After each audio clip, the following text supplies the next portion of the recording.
Is your Braemar ducted heater refusing to turn on? Don't worry. In this quick guide, I'll walk you through all the key troubleshooting steps and show you how to reset the system the right way. Step 1. Check the basics. First things first, check the obvious.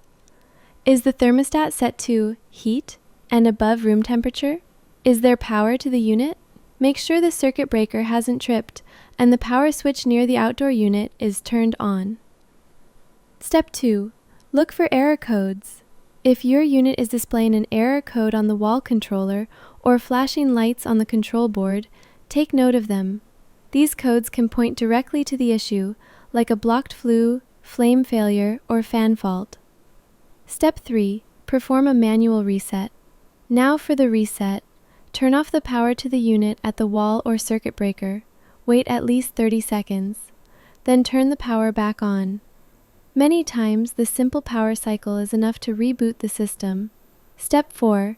Clear common blockages. If the heater still won't turn on, check for airflow blockages.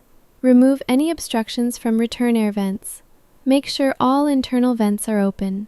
Check that the outdoor flue isn't blocked or covered.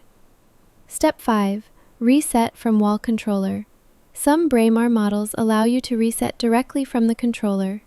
Press and hold the reset or mode button until the screen flashes or beeps, then restart the system and see if it kicks back on.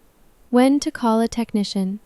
If none of these steps work, the issue could be deeper, like a faulty control board, gas supply issue, or failed motor.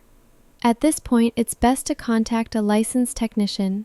Thanks for watching. If this helped, give the video a thumbs up and subscribe for more quick fix guides like this.